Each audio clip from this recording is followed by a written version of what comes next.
Hi, and welcome to the McGregor Dementia Support Ministry Podcast, a podcast providing relevant resources to those currently walking the dementia journey with their loved ones. Today's podcast is a session that was recorded from our Alzheimer's and Dementia Seminar held here at McGregor Baptist Church on February the 18th, 2024. Today's podcast is titled Communication in Dementia Care by Cynthia Hipp Perthuis.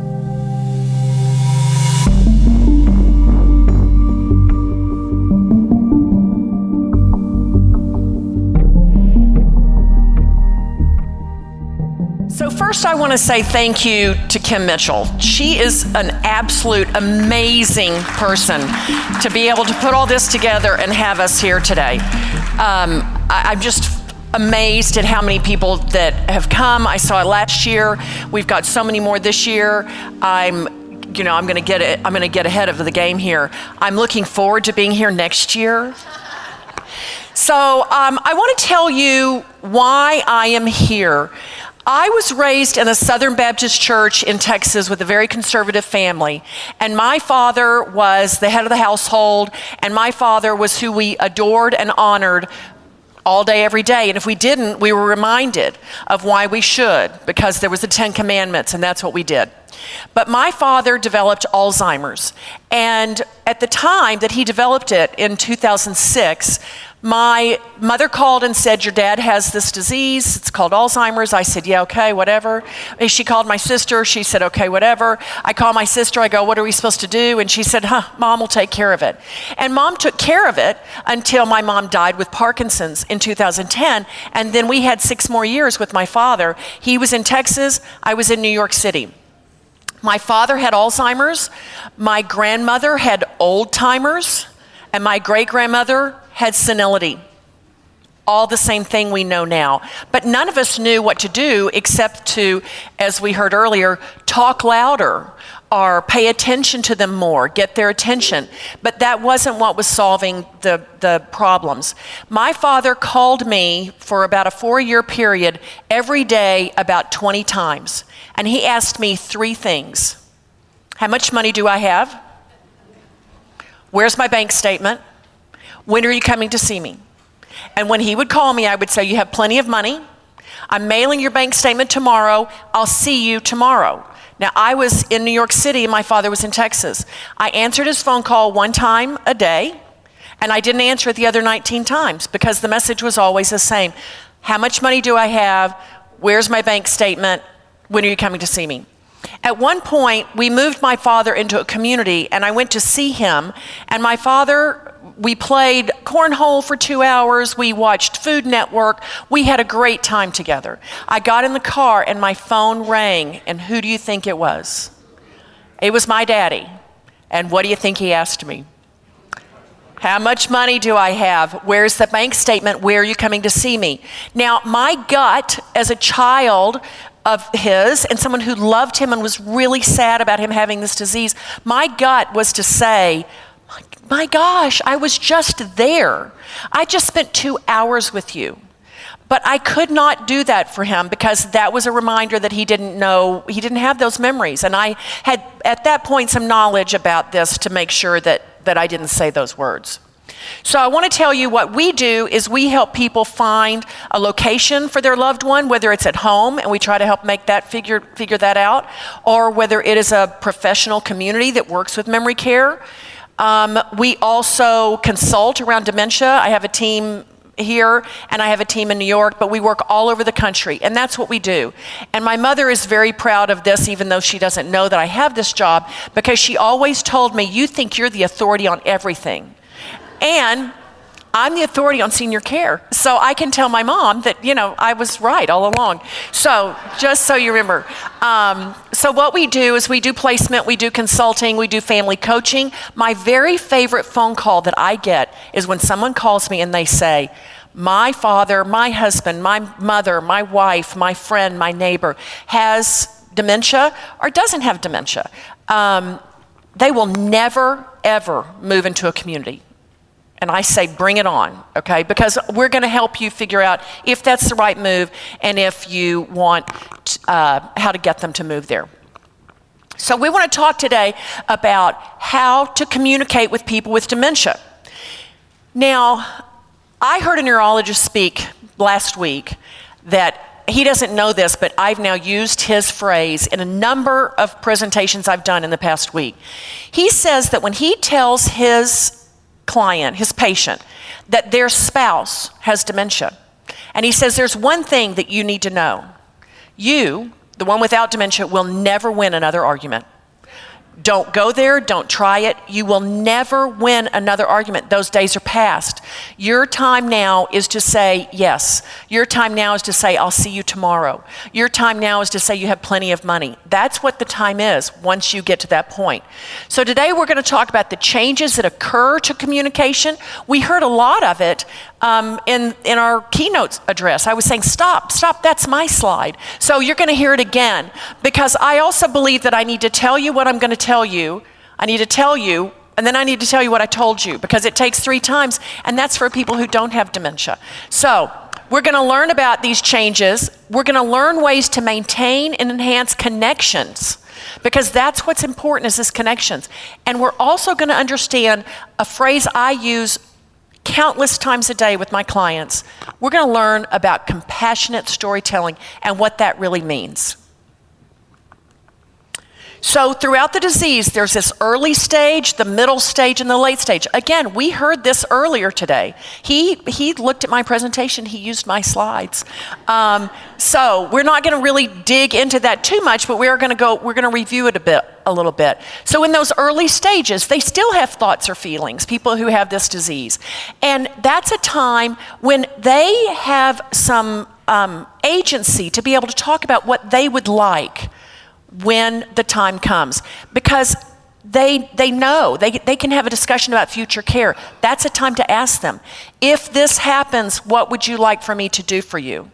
If that happens, what would you like for me to help you with? Some of that can be as simple as, if you forget your words, do you want me to fill them in for you, or do you want me to be patient and wait? Very simple topic. It's not a topic about life or death. It's a topic about, when we're having a conversation, do you want me to fill it in for you, or do you want to answer those words?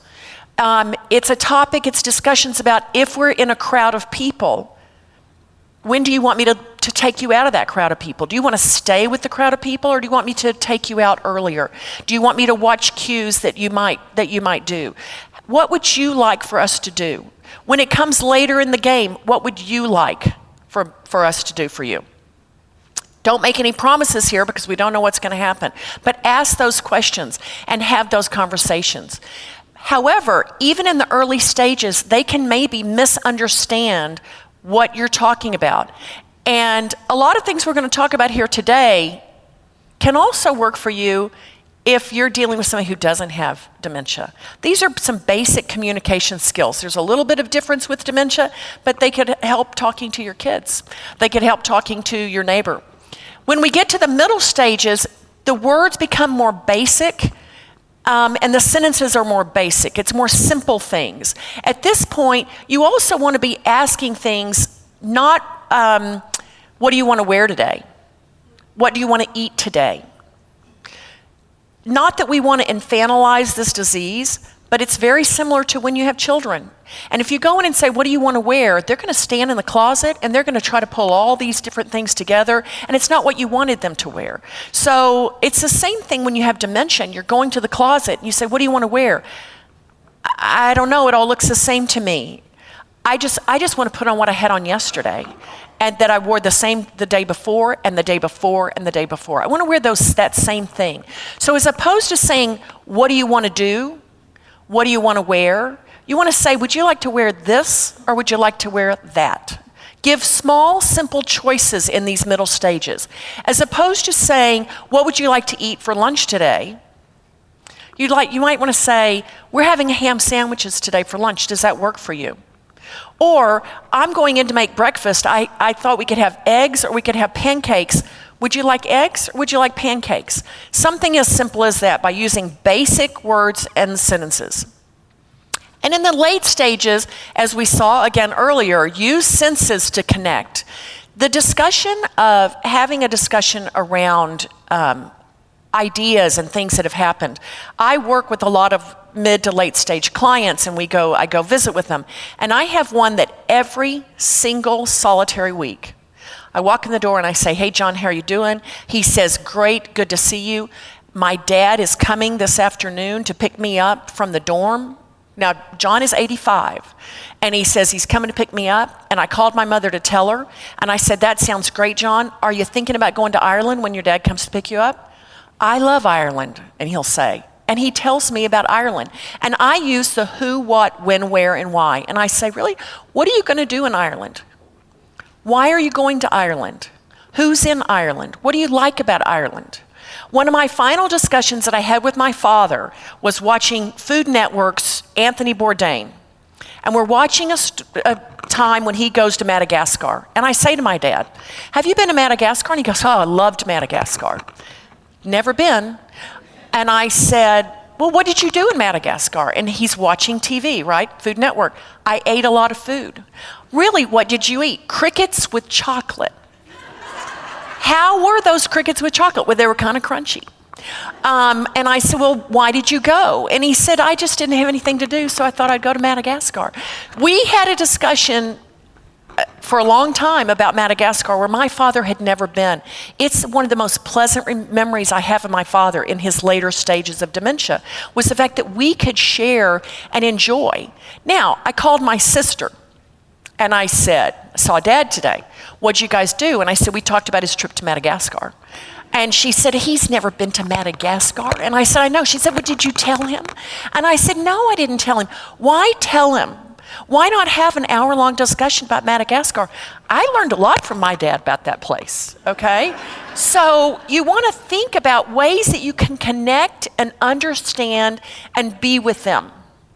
I have a client she gets very upset about things. And we were having trouble trying to get her to not be upset. And I went to her neurologist and I said, "We don't want to do a lot of medication here.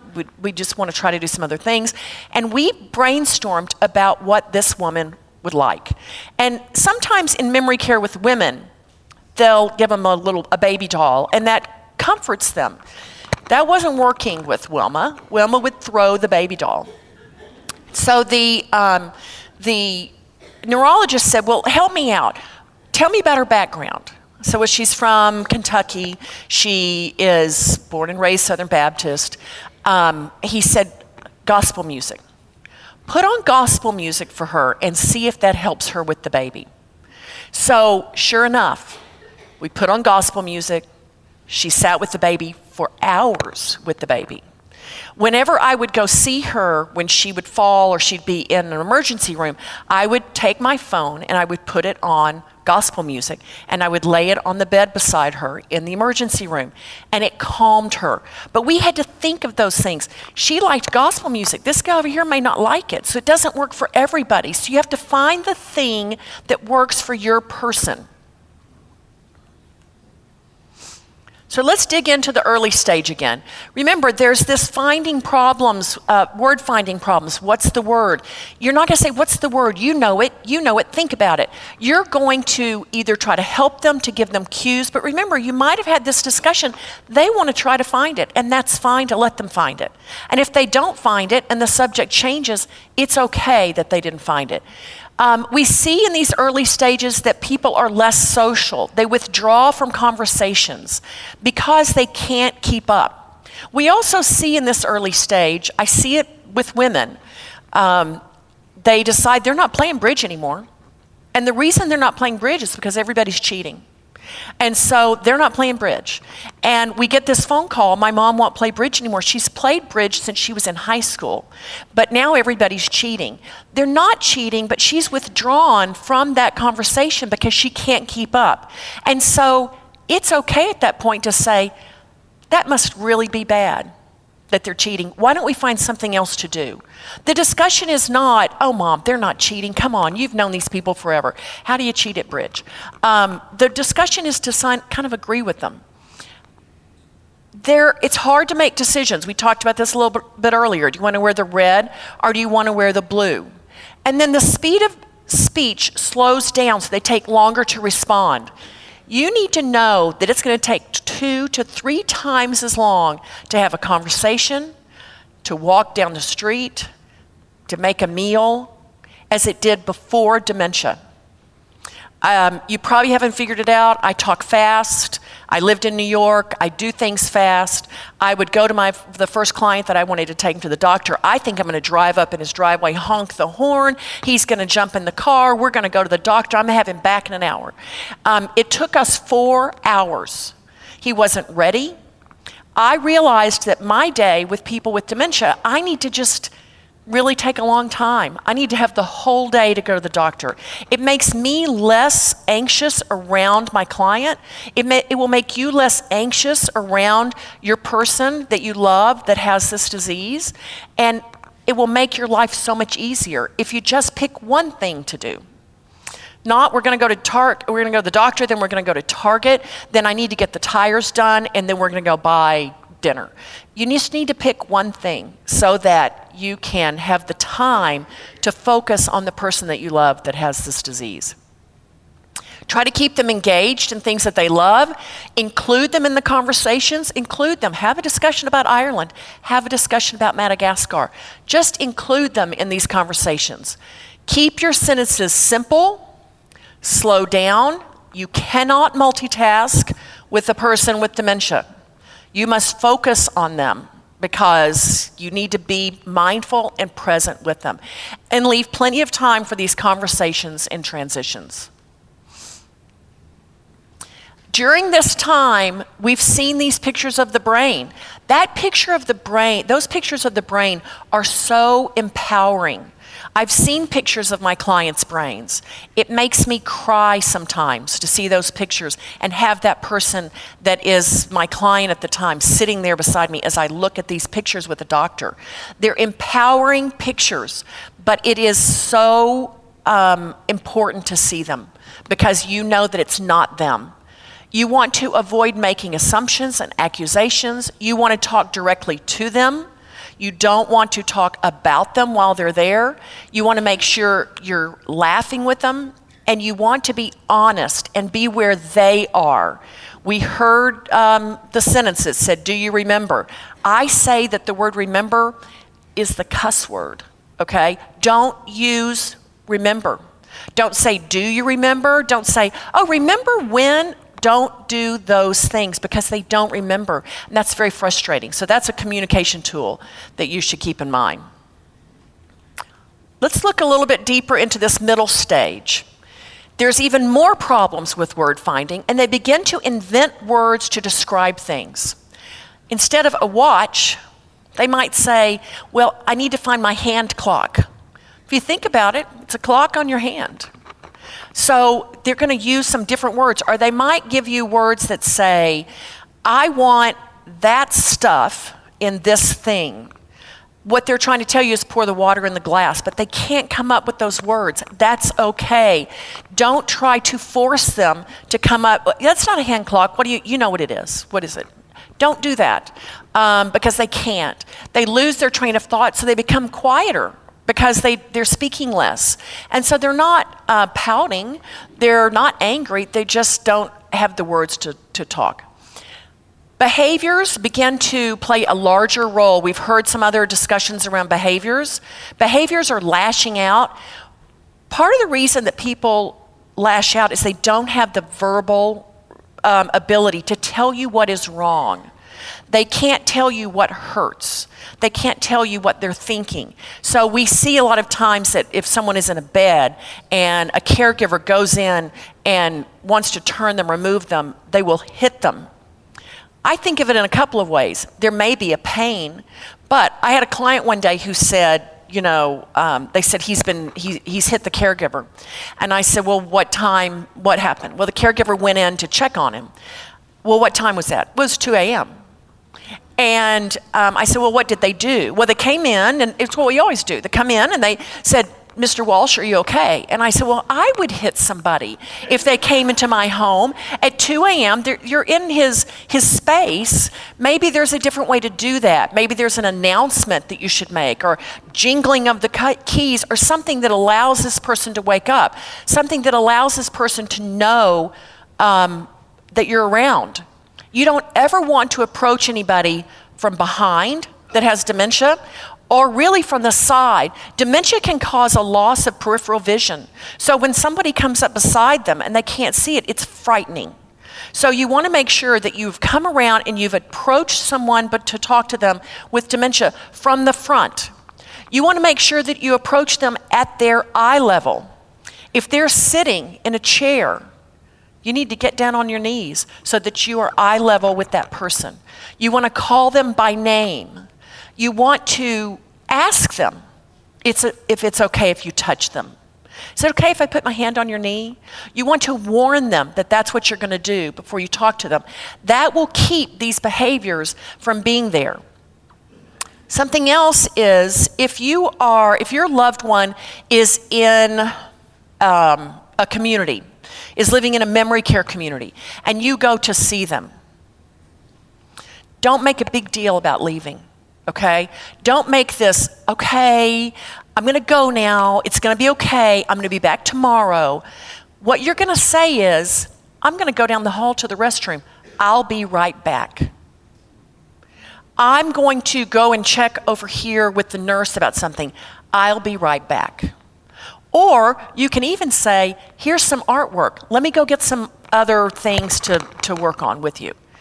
They will not remember that you left. They will not remember that you're gone. But when you make a big deal about leaving, it upsets them.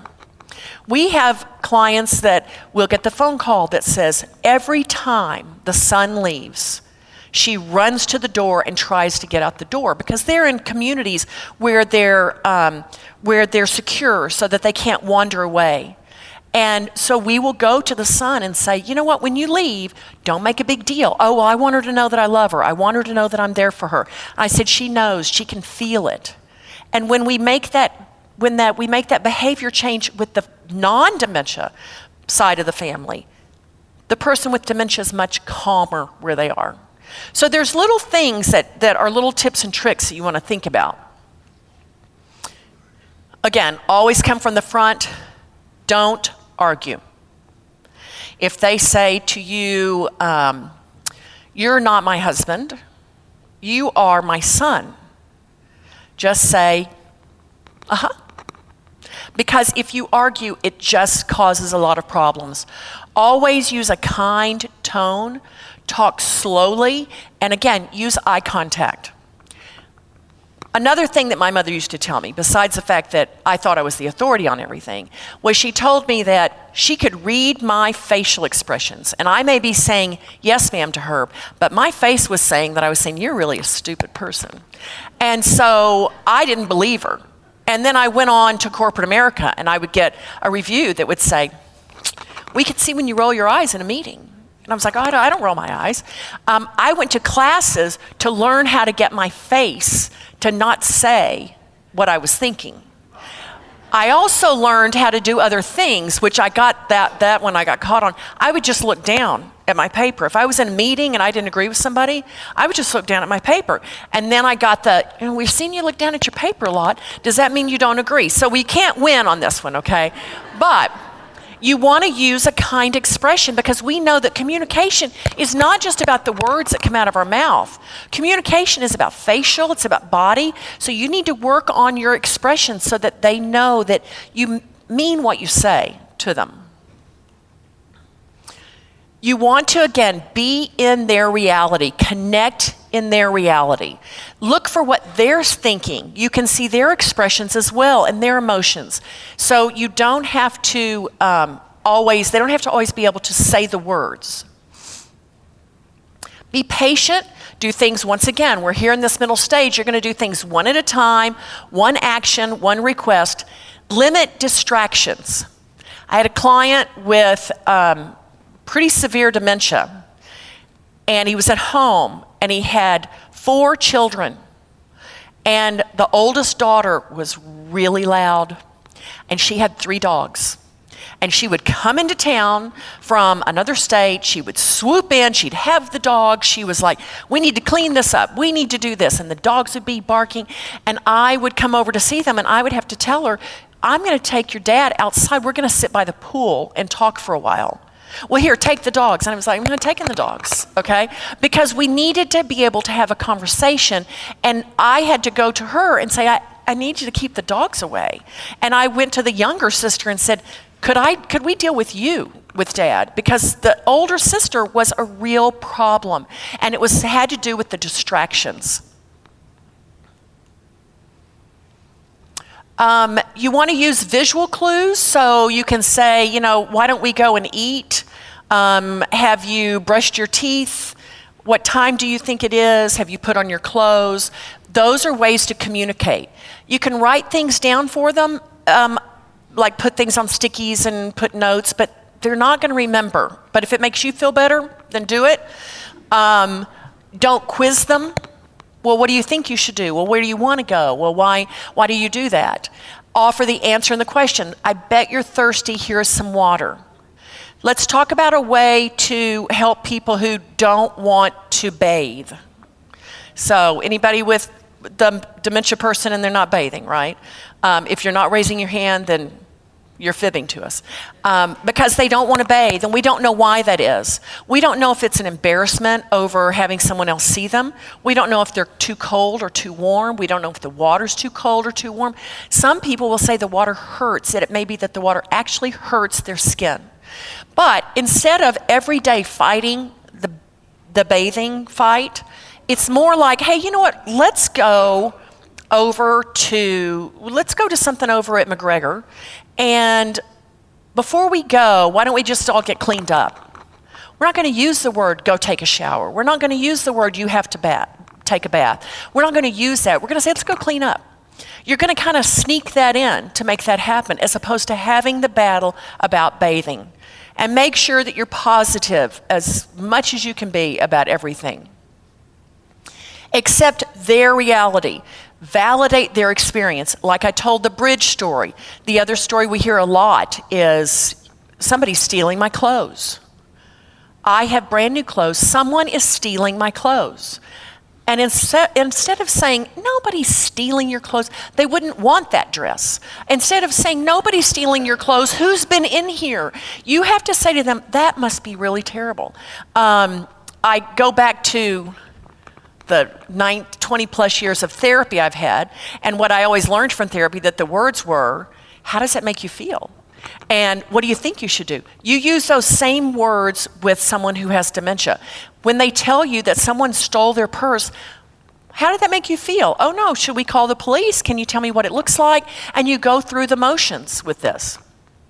Make sure that you redirect them while they're waiting on the police. If you've said, I'm going to file a police report, don't stay on that topic. So let's look at the late stages. Simple words, they can still respond to common words, and they can generally understand complete sentences, but not necessarily. Their facial expressions might give clues to how they're feeling, but sometimes they don't. We've heard stories already today about someone who just kind of grunted or groaned. Touching is really important. The use of lotion, maybe a lavender lotion, just sitting and rubbing a lavender lotion on someone's hands. That is a form of a loving communication. Bringing a popsicle and each of you having a popsicle. You don't have to really be having a conversation to communicate with someone with dementia. Different fabrics or textures, a bag that has a piece of velvet, a piece of burlap, a piece of silk or satin that they can just feel, and you can pull each one out and maybe have a story. This came from a dress that I wore to the prom. I wore a pink dress to the prom and it had these flowers on it. Did you go to the prom? Just those types of discussions that maybe you don't get any answers, but you're having discussions with them. Stuffed animals, fidget blankets can help. Videos of animals, children. I have a client who had traveled to 35 countries, and she was very proud of that, and she told me every time I came to see her. And I began to bring some pictures for her to see, and I would say, look at this picture of this country. This is Afghanistan. And she would say, I've been to Afghanistan. Maybe she had, maybe she hadn't. Maybe it was Madagascar. It doesn't matter. We talk about, really, how was that trip? What happened on that trip? What did you eat? Did you enjoy it? photos, sitting in nature and just thinking about the sounds and the feeling and the birds and the greenery, painting some bright, shiny things they love to see. That's a way of communicating. Music, reading a simple children's book, reading something that maybe was read to you. Maybe this is a book your mother read to you.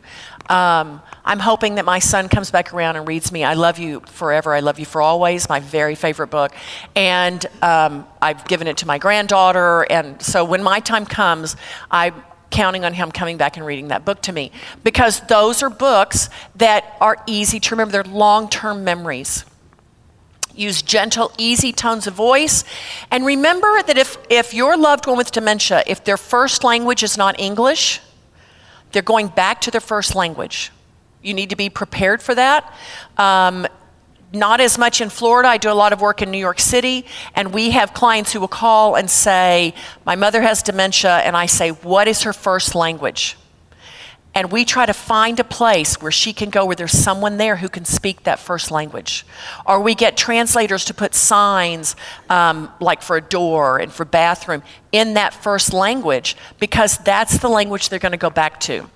And musical instruments, music is what soothes the soul, especially when you're going back to the memories you have of I love hymns. So. Smell, scented lotion, and engagement. So gather a small bag of items to smell, as we heard earlier today. And as I know, that smell it goes straight to the memory, goes straight to the brain. Different foods. Now you have to be careful when foods, because you have to make sure that they're able to swallow. So make sure that you're paying attention to that. So let's talk a little bit about compassionate storytelling. Has anybody ever heard that phrase, compassionate storytelling? Have you heard the phrase compassionate fibbing? Or as my father used to call it, a white lie. What we do with compassionate storytelling is we tell a story that may not be factually exactly true. And an example of that would be when I have a client and they will say, where is my husband? I'm looking for my husband. And their husband died 20 years ago. If I tell them that their husband is dead, they begin to mourn. So what I tell them is, he's at the office. I know enough about my client to know he's at the office, or he's on a road trip, or he's out harvesting the crops, because that is something that is calming and is helpful.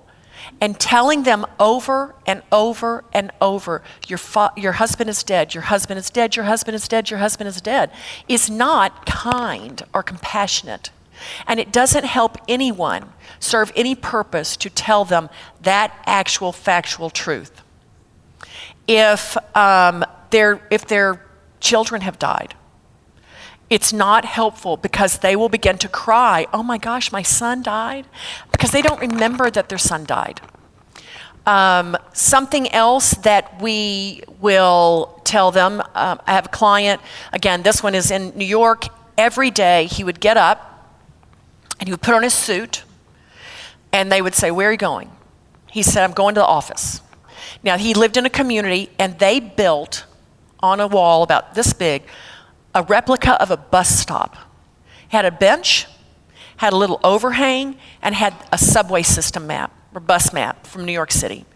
And he would put on his suit, he would pick up his briefcase, and they would walk him over, and they would sit down, and they'd say, why don't you wait here for the bus, and here's the map, if you want to look and figure out how you're going to get there.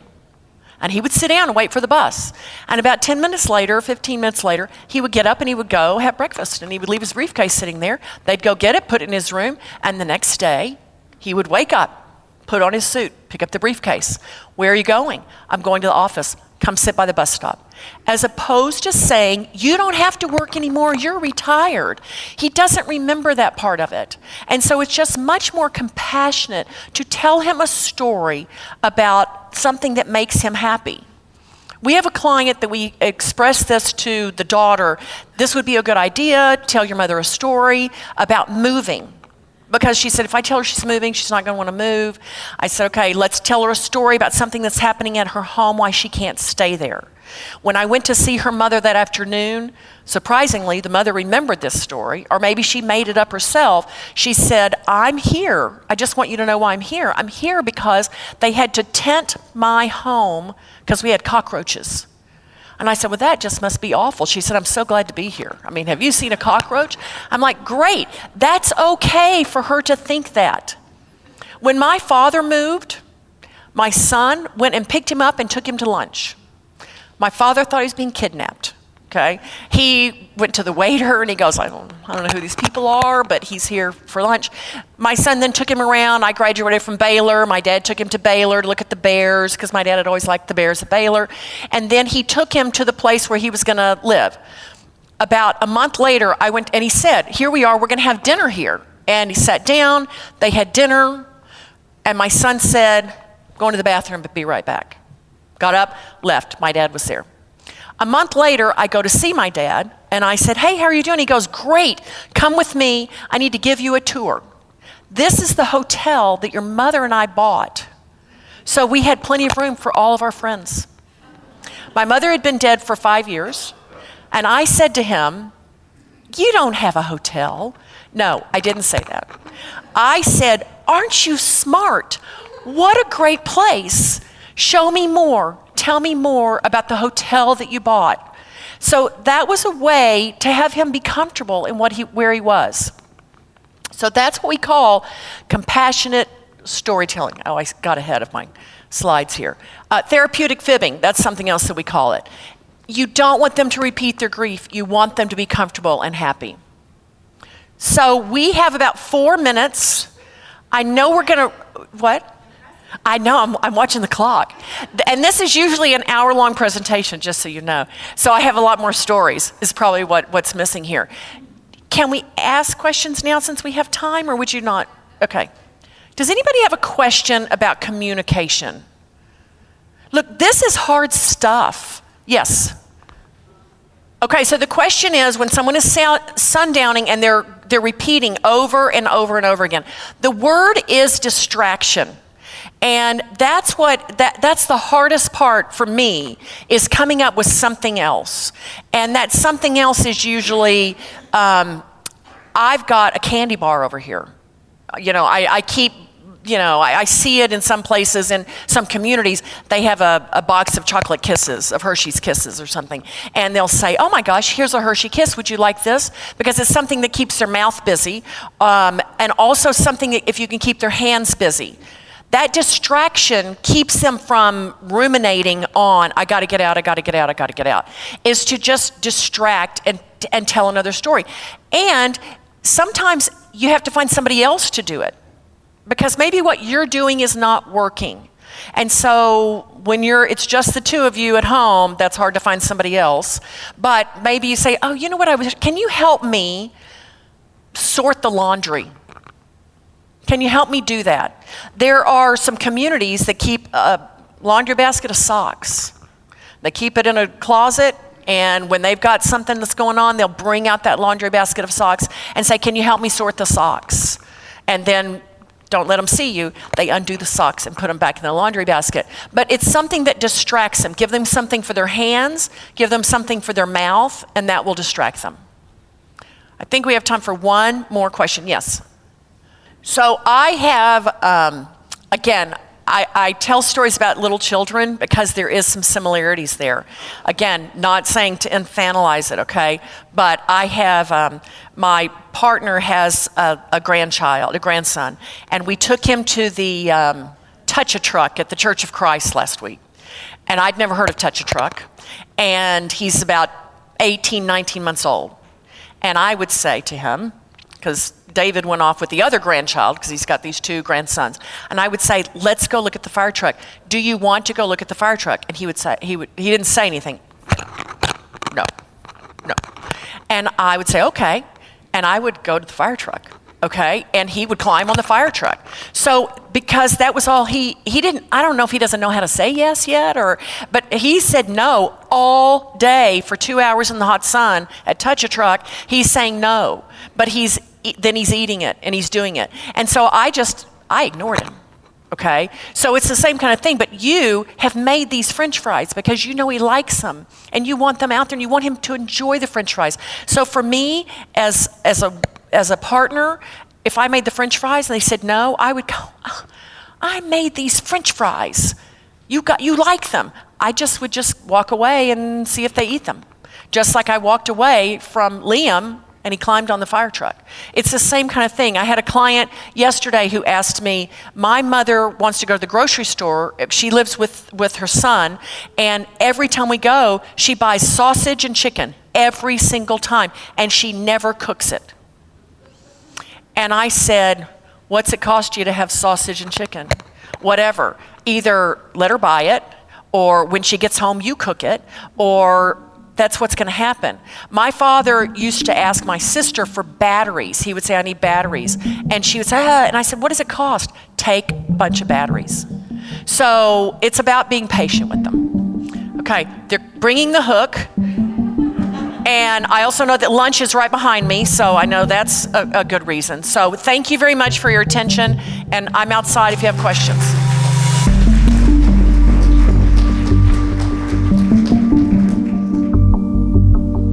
Thank you for listening to this podcast.